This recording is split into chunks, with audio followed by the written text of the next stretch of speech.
One prestasi itu gini loh, ketika lu punya perjanjian hitam di atas putih. Ternyata masih ada aja ya yang keliru memahami soal one prestasi dalam kasusnya Nikita Mirzani dan Reza Gladys. Banyak pihak yang beranggapan bahwa one prestasi hanya bisa digugat kalau ada perjanjian tertulis alias hitam di atas putih. Padahal pemahaman ini keliru guys, dan tidak sesuai dengan prinsip hukum perdata di Indonesia. Jadi mari kita luruskan. Pertama ya, one prestasi adalah kondisi di mana salah satu pihak dalam sebuah perjanjian tidak memenuhi kewajibannya. Ingat ya, bentuk perjanjian bisa tertulis maupun lisan. Hal ini sesuai dengan pasal 1320 KUH Perdata ya, yang menetapkan 4 syarat sahnya perjanjian, yaitu sepakat, kemudian cakap hukum, suatu hal tertentu, dan suatu sebab yang halal. Nah, dari keempat syarat itu tidak ada satupun yang menyebut bahwa perjanjian harus tertulis. Lebih lanjut di dalam pasal 1338 KUH Perdata ya, menegaskan bahwa semua bentuk perjanjian yang dibuat secara sah berlaku sebagai undang-undang bagi mereka yang membuatnya. Artinya bentuk perjanjian baik tertulis maupun secara lisan guys, tetap mengikat secara hukum selama memenuhi syarat sah tadi di dalam pasal 1320 KUH Perdata dan harus dijalankan. Jadi jika ada perjanjian lisan yang sah ya antara dua pihak, lalu salah satu pihak tidak menunaikan kewajibannya, maka itu bisa diuji secara hukum sebagai bentuk one prestasi. Nah, dalam konteks kasusnya Nikita Mirzani dan Reza Gladys, di video ini kita tidak sedang membahas atau memastikan apakah perjanjiannya benar-benar ada atau tidak ya, karena itu tugas pengadilan. Tapi saya menegaskan bahwa secara hukum perjanjian lisan itu sah dan bisa dijadikan dasar gugatan one prestasi. Jadi kita jangan sampai ikut-ikutan menyebar pemahaman yang sesat ya guys, hanya karena emosi atau fanatisme. Dan ya, semua yang saya katakan ini bisa saya pertanggungjawabkan secara akademik maupun etik. Ini aku serius bertanya dengan nada brimo ya. Sebenarnya siapa sih ya awalnya ini yang menghembuskan nafas jigongnya ke sosial media dengan mengatakan kalau sebenarnya NM itu tidak menerima uang sebesar 4M seperti yang digembar-gemborkan selama ini di sosial media, melainkan hanya sekitar 600 juta rupiah saja. Padahal dengan jelas kalian bisa baca ya, di poin yang keempat itu dikatakan bahwasannya menyatakan pembayaran uang kesepakatan kerjasama yang terhitung sejak tanggal 19 November 2024 hingga 19 November 2025 ya, yang diterima oleh si penggugat sebesar 4 miliar rupiah. Nah, di poin yang kelima sama-sama kita bisa baca yang bunyinya itu menghukum tergugat satu untuk mengembalikan uang yang telah diminta kembali melalui turut tergugat satu. Siapa turut tergugat satu itu? Di atas dituliskan Kepala Kepolisian Republik Indonesia atau Kapolri, dengan nominal sebesar 3,4 miliar sekian. Nah, jadi isunya yang beredar di sosial media saat ini dikatakan bahwasannya uang sebesar 3,4 miliar itu telah diberikan kembali kepada Dr. Reza Gladys. Pertanyaannya sekarang, siapa yang punya bukti bahwasanya Dr. Reza Gladys ini telah menerima uang sebesar 3,4 miliar?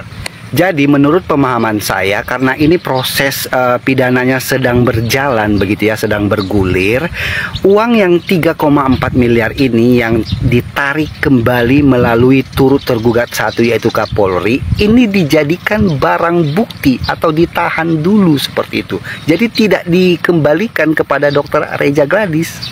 Iya nggak sih? Ya kan? Bener nggak? Coba tulis di kolom komentar. Nih, yang kemarin ya berkaitan dengan permintaan uang kembali.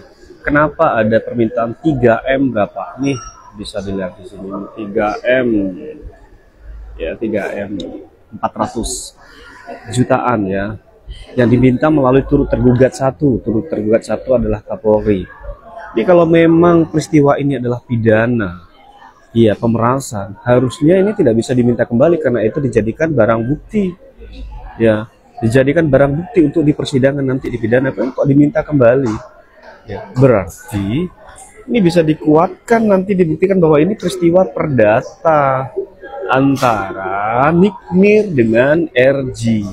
Ya, permintaan ini diktumnya juga dalam gugatan disebutkan juga permintaan 100 miliar. Ya, ada juga ini pihak turut tergugat dari PT Bumi Parama juga ada di sini ya. Ini kalau memang sesuai dengan apa yang didalilkan oleh penggugat dalam hal ini Nikmir, bahwa uang 3,4 ini diminta kembali dan masuk ke rekening RG, ya, maka ini bisa disebut peristiwa perdata.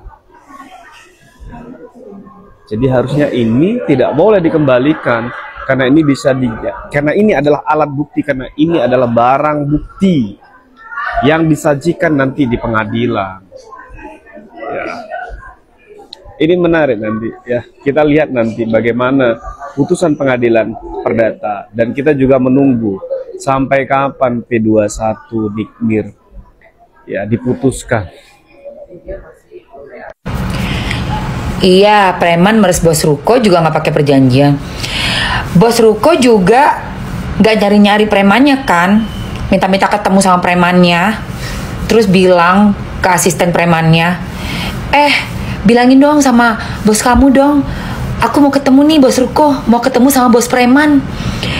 Dan juga nggak ada kan bosnya preman nolak uang yang mau dikasih sama bos ruko, ada nggak? Jadi jangan samakan ya si bos preman, bos ruko dengan kasus yang lagi viral. Duh, ngomongin kasus, aku jadi lupa buat dandan. Intinya yang harus kalian tahu di sini semua murni menyuarakan, tidak ada yang dibayar. Kalau si oversharing ini kemungkinan besar dibayar karena dia mau membeli kipas angin yang yang ada di kamarnya. Ngaku. Semua lu bilang dibayar. Netizen es cendol lalalala lele. Sosok belajar hukum di Google. Lu itu makanya jangan kebanyakan percaya sama Google. Ya, beli tuh buku. Ada buku tentang hukum, lu baca, cerna. Blunder pula lu. Tuh, junjungan lu tuh yang suka blunder tuh. Amnesia, sama kayak lu amnesia juga. Nggak usah sebut-sebut nama gue, dan nggak usah lu panggil Valeri. Nggak usah. Jangan, nggak sudi gue. Minimal kalau jadi perempuan itu haruslah menjadi woman support woman. Ini yang lu support adalah mafia skincare. Ya begitulah kalau misalnya udah dibayar tunai. Yang satu untuk beli kipas angin di kamarnya, yang satu untuk memperbaiki behelnya yang udah mulai keropos. Enak gak digituin? Enak gak? Lu berbicara dengan aspek hukum. Tuh pakar hukum udah banyak yang berbicara. Makanya punya handphone, dengerin lagi tuh pakar hukum yang pro ke Nikita Mirzani, yang emang bener kualitasnya oke. Bukan pakar hukum yang cup-cup basah nasi goreng kayak lu pade. Oh iya, satu lagi nih. Ini memang perlu dimusnahkan ke Taman Safari Afrika gitu kan. Kenapa? Nggak ada woman super woman, itu nggak ada sama sekali, nggak ada gitu. Lu memang perlu dilempar ke Taman Safari Afrika. Di situ ketemu singa, ketemu harimau, macan tutul, terus itu banyaknya buaya-buaya yang ada di sana gitu.